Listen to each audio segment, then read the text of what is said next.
Hello everyone, this is Ram from state tech academy. आज मैं आपको चैप्टर नंबर 2 फसलों के त्योहार इसके आपको आज क्वेश्चन आंसर्स कराऊंगा। तो स्टार्ट करते हैं क्वेश्चन नंबर 1 से। क्वेश्चन नंबर 1 है, खिचड़ी में आइसन चढ़ा हम पहले कबो न देखनी, यहाँ तुम खिचड़ी से क्या मतलब निकाल रही हो। स्टूडेंट्स, जो यहाँ पे खिचड़ी, यहाँ पे आप देख सकते हैं वर्ड है, इसका क्या मतलब है ये आपको बताना है। और ये खिचड़ी जो है स्टूडेंट्स एक त्योहार का नाम है, जैसे होली, दिवाली, हमारे ये त्योहार है, मकर संक्रांति। तो यहाँ पर आपको इसका उत्तर में लिखना है, यहाँ खिचड़ी जो है वो एक त्योहार का नाम है जो कि जनवरी माह यानी जनवरी के महीने में आता है, जनवरी में आता है। जैसे कि मकर संक्रांति, पोंगल, लोहड़ी आदि। और अब आते हैं प्रश्न 2, क्वेश्चन नंबर 2 पे। क्या कभी ऐसा हो सकता है कि सूरज बिल्कुल ही ना निकले? अगर ऐसा हो तो डैश। और अपने साथियों के साथ बातचीत करके लिखो। अगर सूरज नहीं निकलेगा तो पूरी दुनिया तबाह हो जाएगी। और आपको इसके उत्तर में ये लिखना है कि अगर ऐसा हो कि चारों ओर ये, हाँ यहाँ से ये, अगर ऐसा हो कि, क्योंकि सूरज तो हमें रोशनी देता है सभी जानते हैं, और अगर सूरज नहीं निकला तो अंधेरा ही हो जाएगा। और अगर ऐसा हो तो चारों ओर अंधेरा रहेगा। सूरज से मिलने वाली गर्मी, सूरज से हमें गर्मी मिलती है जो, और शक्ति नहीं मिलेगी, गर्मी और शक्ति नहीं मिलेगी, जिससे खनिज तत्व भी नहीं मिलेंगे और पेड़ पौधे जो हैं वो मुरझाने लगेंगे। तो ये इसका बहुत ही आसान उत्तर है, इस तरह से देना है। अब आते क्वेश्चन नंबर 3 पे। बाहर देखने से समय का अंदाजा क्यों नहीं हो पा रहा था? जिनके पास घड़ी नहीं होती वह समय का अनुमान किस तरह लगाते हैं? अब जब हम घर से बाहर देखते हैं तो कई बार क्या होता है, मौसम जो है वो खराब होता है, अंधकार होता है, अंधेरा होता है, और समय का अंदाजा नहीं लगा पाते हैं। और हम फिर घड़ी देखते हैं तो घड़ी से हमें पता चल जाता है कि इतना समय हुआ है। पर जिनके पास घड़ी नहीं है तो वो कैसे समय का अनुमान लगाएंगे? तो इसका उत्तर है, चारों तरफ कोहरा होने के कारण समय का अंदाजा नहीं हो पा रहा था। चारों तरफ कोहरा जब आ जाता है, सर्दियों में धुंध हो जाती है, कोहरा हो जाता है, तो फिर समय का अंदाजा नहीं लग पाता कि क्या टाइम हुआ है।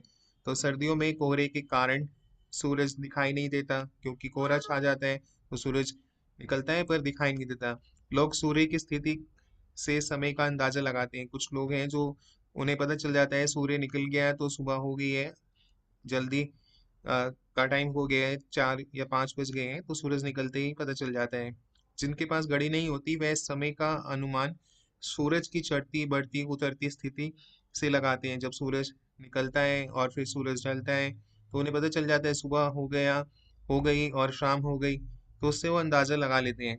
और रात का भी अंदाजा भी लगा लेते हैं, और रात का भी अंदाजा पहर के अनुसार करते हैं। तो इस तरह से ये उत्तर है।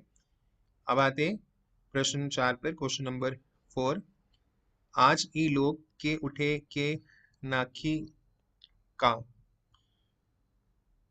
और इसके दो पार्ट हैं, पहले ये है क, और दूसरा है जा भाग के देख केरा के पत्ता आइला की ना। तो इन वाक्यों को अपने घर की भाषा में लिखो। ये दो वाक्य हैं, इन्हें रोजमर्रा की जो हमारी भाषा है उसमें लिखना है। तो पहला है, आज इन लोगों को उठाना नहीं है क्या? और इसका जो हमने फर्स्ट अभी पढ़ा था क, आज ई लोग के उठे के नहीं खे का। तो ये इसका उत्तर है, आज इन लोगों को उठाना नहीं है क्या? आज भाग के देख केरा का पत्ता आयला की ना। जल्दी जाकर देखो कि केले के पत्ते आए या नहीं। केरा यानी केला, केले के पत्ता यानी पत्ता, आइले यानी आए या नहीं। जा भाग कर देख, जल्दी जाकर देखो। और आज इन लोगों को उठाना है या नहीं, आज ई लोग, आज इन लोग हो गए, को उठाना है या नहीं, के उठे के नहीं का। तो ये इसका उत्तर हो गया। अब आते हैं नेक्स्ट पे, प्रश्न 5। प्रश्न 5 में विविधता हमारे देश की पहचान है, सभी जानते हैं। और फसलों का त्योहार हमारे देश के विविध रंग रूपों का एक उदाहरण है, ये प्रश्न है। और इसके जो आपको इसमें अब करना है, नीचे विविधता के कुछ उदाहरण दिए गए हैं। 5-5 बच्चों का समूह एक एक उदाहरण लेकर उसकी जानकारी इकट्ठी करनी है। जैसे कि आप कोई भी जानकारी इकट्ठी कर सकते हैं। चित्र है, फोटोग्राफ है, कहानी है, कविता है, सूचना पूरक है, सामग्री के रूप में कर सकते हैं। और इन समूह को, इस जानकारी को कक्षा के रूप में प्रस्तुत करना है, कक्षा में प्रस्तुत करना है आपको अपनी क्लास के अंदर। जानकारी इकट्ठी कर कर फिर क्लास में आपको बताना है। तो ये समूह जैसे भाषा, कपड़े, नया वर्ष, लोक कला, भोजन, लोकगीत, संगीत, तो हम इसे एक एक करके करेंगे। भाषा, तो पहले भाषा का करते हैं। भाषा में आपको लिखना है कि भाषा में अनेक, भारत में, सॉरी, भाषा में नहीं, भारत में अनेक भाषाएं बोली जाती हैं। और हम सभी जानते हैं कि भारत एक महान देश है। यहाँ पे अलग अलग धर्म के लोग भी रहते हैं, अलग अलग बोली बोली जाती है। और यहाँ अ, अनेक भाषाएं बोली जाती हैं, जैसे कि गुजराती, मराठी, बंगाली, गढ़वाली, तमिल, कन्नड़, पंजाबी, उड़िया, तेलुगु, नेपाली, असमिया, सिंधी, मलयालम आदि। और ऐसे ही कपड़े में आप करेंगे। कपड़े भी सबके अलग अलग हैं। पंजाब में आप जाएंगे तो अलग आपको पहनावा मिलेगा, राजस्थान में जाएंगे तो अलग पहनावा मिलेगा। तो हर प्रांत के अलग अलग पहनावे हैं। तो हर प्रांत के परिधानों, यहाँ से हम देखेंगे, हर प्रांत के परिधानों में मुख्यतर साड़ी, सूट, लहंगा, विवाह अवसर पर पहने जाने वाला परिधान ही स्त्रियों द्वारा पहना जाता है। पुरुषों में धोती, कुर्ता, लुंगी, पजामा आदि पहने जाते हैं। तो ये इसमें आप लिख सकते हैं। नया वर्ष, अलग अलग जगहों पर नया वर्ष मनाने का अलग अलग तरीका है। जैसे पंजाब में बैसाखी मनाते हैं, उदागी आंध्र प्रदेश में, विशु केरल, तमिलनाडु में, गुड़ी पड़वा महाराष्ट्र में। और भोजन भी यहाँ सब अलग अलग हैं। अलग अलग राज्यों में अलग अलग प्रकार के भोजन मिलते हैं, जैसे छोले भटूरे, राजमा, मक्के की रोटी व सरसों का साग। पंजाब आप जाएंगे तो वहाँ पर आपको मिलेगा, जो कि बहुत टेस्टी होता है। डोसा, इडली, सांभर दक्षिण भारत में, ये भी बहुत टेस्टी है। खाकरा और बाकरवाड़ी, ढोकला, थेपला ये गुजरात में मिलेगा आपको। और रोशन जोश, रिश्ता, दम आलू, वाजवान ये कश्मीर में। और ऐसे ही माछ भात, शुक्तो, मिष्टी दोई ये बंगाल में। दाल बाटी, चूरमा, गट्टे की सब्जी आपको राजस्थान में मिलेगी। तो इसमें आप ये लिख सकते हैं भोजन में।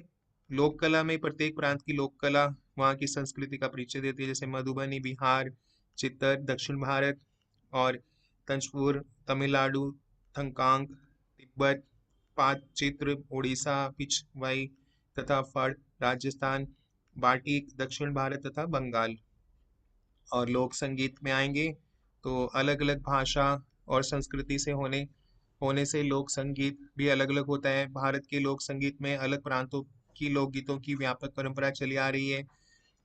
सरंग, दुर्गा, स्वराट, पीलू इत्यादि राग जो हैं वो लोक संगीत का मुख्य हिस्सा है। और इसमें आप आगे भी लिख सकते हैं, जैसे काजरी, सावन चेता बनारस, मिर्जापुर और उत्तर प्रदेश तथा पूर्वी और बिहार पश्चिम जिले में, सोहनी महिवाल, हीर रांझा पंजाब में, डोला मारू राजस्थान में। और इसके बाद बिद्रेसिया बिहार में, अल्हा बुंदेलखंड में, गरबा गुजरात में। आपने मूवीज में भी देखा होगा गरबा खेलते हुए स्टार्स को। और कई गानों में भी गरबा के ऊपर कई गाने हैं। रसिया जो है वो ब्रज में।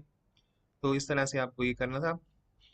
अब आते हैं प्रश्न 6 पे। तुम्हें कौन सा त्योहार सबसे अच्छा लगता है और क्यों, और इस दिन तुम्हारी दिनचर्या क्या रहती है। इसमें आप जो भी त्योहार अच्छा लगता है, अब जैसे दिवाली आ रही है तो आप ये इसमें दिवाली का भी लिख सकते हैं। मुझे दिवाली का त्योहार बहुत अच्छा लगता है। इस त्योहार में घर की रूपरेखा बदल जाती है, बहुत खरीदारी होती है, पेंट लोग करवाते हैं घर में, और जिससे रूपरेखा बदल जाती है। लोग शॉपिंग भी करते हैं, हम एक दूसरे को उपहार देते हैं, और हमें भी बहुत से उपहार मिलते हैं। घर में माँ दादी विभिन्न तरह के व्यंजन, पकवान आदि मिठाइयाँ बनाई जाती हैं। घर में अलग अलग तरह के खाने बनाए जाते हैं, घर को सजाया जाता है, आंगन में रंगोली भी बनाई जाती है। घर में नए नए वस्त्र, घर में सब लोग नए वस्त्र पहनते हैं, नए कपड़े पहनते हैं। सुबह से ही चहल पहल शुरू हो जाती है। रात को आंगन को अनगिनत दीपों से सजाया जाता है। ये सब आप दिवाली पे करते ही हैं, हम भी करते हैं। चारों ओर रोशनी का ही राज होता है, सब रोशनी करी जाती है दीपों से, और कैंडल से, मोमबत्ती से, लाइट्स भी लगाते हैं। सब खुश रहते हैं दिवाली वाले दिन। तो ये आप लिख सकते हैं। और दीपावली के दिन माँ हमें सुबह जल्दी उठा देती है। हम नहा धोकर तैयार हो जाते हैं, मैं दादी के साथ आंगन में रंगोली बनवाती हूँ। इसके बाद पिताजी के साथ दोस्तों तथा संबंधियों के घर मिठाई तथा उपहार बांटने चले जाते हैं, एक दूसरे को हम गिफ्ट देते हैं।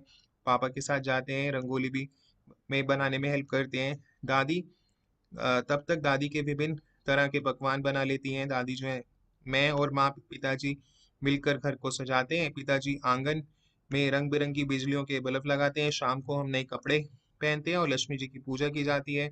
और पूजा के बाद मिठाई आस पड़ोस में मैं देने जाती हूँ। इस काम को खत्म करने के बाद माँ के साथ दिए जलाती हूँ और अंत में पिताजी तथा मित्रों के साथ पटाखे चलाती हूँ। और इस तरह से आपको ये करना है। और आज हम आपको ये 6 प्रश्न कराएंगे। इसके बाद जो है 7, 8 और 9, इसके बाद है एक और है, ये आएगा 9 प्रश्न है। तो ये आपको मैं अगली क्लास में करा दूंगा और उसका लिंक आपको डिस्क्रिप्शन बॉक्स में मिलेगा। प्लेलिस्ट का लिंक है, वहाँ पर आप सभी चैप्टर्स के प्रश्न उत्तर आप कर सकते हैं। और ऐसे आगे और वीडियोस चाहते हैं ऐसे, तो आप हमारे वीडियोस को लाइक करें, चैनल को भी सब्सक्राइब करें, बेल आइकन को भी हिट करें और अपने फ्रेंड्स को जरूर शेयर करें। Bye students and have a good day.